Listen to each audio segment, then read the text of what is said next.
6.5 लाख गांव इस देश में हैं, लेकिन एक भी गांव मेरी जानकारी में ऐसा नहीं है जिसने ये कहा हो निवेदन पत्र के साथ सरकार से कि हमारे गांव में शराब के ठेके की आवश्यकता है। नमस्ते साथियों, आज एक न्यूज़ देखी, करनाल ब्रेकिंग न्यूज़ पर कमल मिड्डा जी ने डाली हुई है, वो वायरल है। रात 10-11 बजे एक लड़का लड़की गांधी जी की प्रतिमा के पास ही नशे की हालत में बेहोश पड़े हुए थे और कमल मिड्डा जी ने उनका चेहरा नहीं दिखाया। उनकी रिपोर्टिंग अच्छी है कि उन्होंने उनके फेस को वायरल नहीं किया, लेकिन आश्चर्य की बात है, अब एक किसी का बेटा और बेटी इस तरह से नशे में धुत होकर और कहीं पर लेटे, उनके माता पिता के साथ क्या गुजरती है। आज के माता पिता मतलब जिनके साथ बीतती है, जिनके वो बच्चे होते हैं जो नशा करते हैं, ये समस्या इतनी गंभीर है, वो माता पिता ही जानते हैं जिनके बच्चे इस बीमारी, इस लत से पीड़ित हैं। मतलब ये कि बीमारी है, समाज में एक लत है, लेकिन समाज इसको बीमारी नहीं मानता। लगता ऐसा है कि जिसके साथ बीतती है केवल वही इस दुख को समझ सकता है, और मैं नहीं मानता कि ऐसा कोई परिवार, ऐसा कोई घर बचा हुआ है जिसके घर में इस नशे से कोई पीड़ित ना हो। हर बड़े परिवार में, छोटे परिवार में कोई ना कोई पीने वाला मिल जाता है। अरे बच्चों का निर्माण किया जाता है, माता पिता की जिम्मेवारी होती है कि बच्चे का निर्माण हो, तब वह पुत्र और पुत्री की तरह ही व्यवहार करते हैं। हमारे शास्त्रों में कहते हैं मातृमान पितृमान आचार्यवान पुरुषो वेदः, अर्थात जिसके माता पिता जानवान हों वो अपने बच्चे को ठीक ठीक मार्गदर्शन करें, उनका निर्माण करें और आचार्यों के मार्गदर्शन में बढ़े तो वह पुत्र बनता है, वह पुत्री बनती है। लेकिन आज स्थिति बिगड़ चुकी है। पहले हमारे बड़े नशे में घुसे, उससे पीड़ित हुए, फिर उनको समाज हीनता की दृष्टि से देखता था कि ये नशा करता है, शराबी है। फिर हमारे ही बच्चे, बेटा नशा करने लगे शादी विवाह में, दोस्तों में, फिर उनको समाज हीनता की नज़रों से देखने लगा कि ये नशा करते हैं, ये शराबी हैं। लेकिन आज बेटियों पर बात आ चुकी है, बेटियां नशा करने लगी हैं और वो इस तरह से बेहोशी की हालत में नशे में मिलने लगी हैं। मतलब हम लोग आज ऐसी स्थिति समाज की हो चुकी है, और इसको बचाने के लिए इस तरह के दृष्टिकोण को कुछ लोग कहते हैं कि ये तो आज का फैशन है, ये आधुनिक समाज है। आचार्य परमदेव जी एक विद्वान हैं, उन्होंने एक पुस्तक अपनी समाज पुस्तक में लिखा है कि समाज समाज होता है, वह कोई नया, कोई पुराना, कोई फैशनेबल, कोई आधुनिक नहीं होता। हाँ, समाज समाज होता है, वो बिगड़ता है। अगर वह बिगड़ता है तो उसको सुधारा जाता है, उसका निर्माण किया जाता है, व्यक्ति को सुधारा जाता है, उसका निर्माण किया जाता है, उसके चरित्र का निर्माण किया जाता है।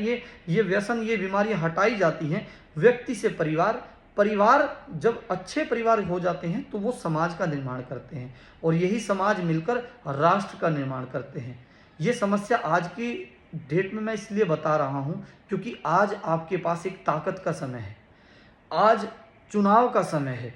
आज के समय में जो ये नेता हैं वो 1 महीने लगातार पूरा संघर्ष कर रहे हैं कि हमें ये जिम्मेवारी मिले, हम लोग इस गद्दी पर आसीन हों।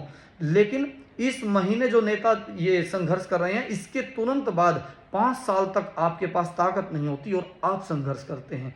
होना उल्टा चाहिए कि 5 साल तक नेता संघर्ष करे, वो आपकी सेवा में, आपके बच्चों के भविष्य के लिए लगातार संघर्ष करे। लेकिन और 1 महीना आप संघर्ष करें, समाज के लोग संघर्ष करें, वो एक ऐसे योग्य नेता को चुनने के लिए संघर्ष करें कि जो हमारे भविष्य को, हमारे बच्चों के भविष्य को तय करेगा, वो हमें न्याय व्यवस्था ठीक से देगा, चिकित्सा ठीक से देगा।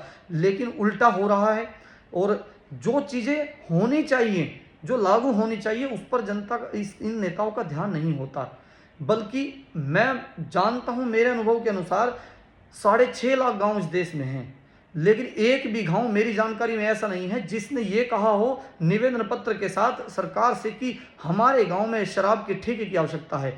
लेकिन फिर भी ठेके दे दिए जाते हैं, और ये हजारों गांव मैं प्रस्तुत कर सकता हूं। आपकी जानकारी में है कि बहुत से गांव ऐसे हैं जो ये पत्र देते हैं, निवेदन पत्र डालते हैं, इस पर प्रयास भी करते हैं कि हमारे गांव में नशे से लोग मर रहे हैं, जवान जवान मौत हो रही है, छोटे छोटे बच्चे समय नशे शराब में फंस रहे हैं, कि हमारे गांव से इस ठेके को हटाया जाए, इस नशे को हटाया जाए। लेकिन सरकार के सर पर जूं भी नहीं रेंगती है। ये नेता लोग जिनको हम जिम्मेवारी देते हैं, जैसे हम अपने बच्चों को स्कूलों में भेजते हैं, स्कूलों में पढ़ाने के लिए भेजते हैं, तो उस स्कूल में हम अपने बच्चे का एडमिशन नहीं कराते जिस स्कूल में हमें पता चले कि टीचर शराब पीता है या शराब पीने का समर्थन करता है। इस तरह के स्कूलों में हम चेक करके भेजते हैं। लेकिन हम जिसको देश की जिम्मेवारी देते हैं, अपने भविष्य की जिम्मेवारी देते हैं, इस समाज और राष्ट्र की जिम्मेवारी देते हैं, उनको हम इस तरह से चेक नहीं करते, विचार नहीं करते। हमें विचार करना चाहिए। आज हमारे पास ताकत है, आज हमारे पास वो समय है,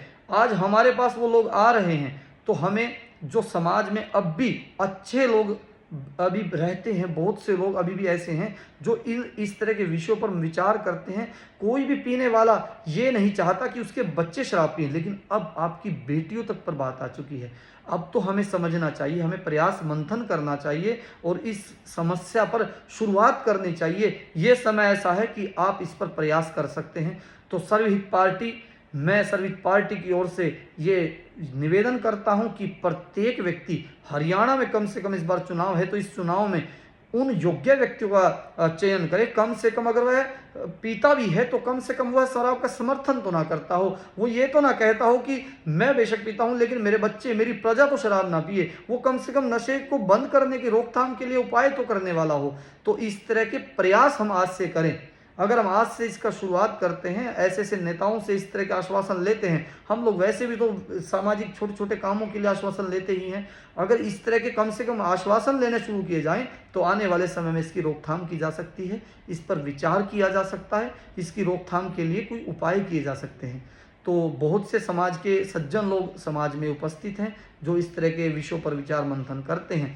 तो मैं उनसे निवेदन करता हूं कि आप इस पर अगर कोई सुझाव देना चाहते हैं वो मुझे पर्सनल मैसेज कर सकते हैं। और इसी के साथ आप सब भी विचार करें, अपनी ताकत का इस्तेमाल करें और इसकी रोकथाम के लिए उपाय करें। आप सभी का धन्यवाद। नमस्ते।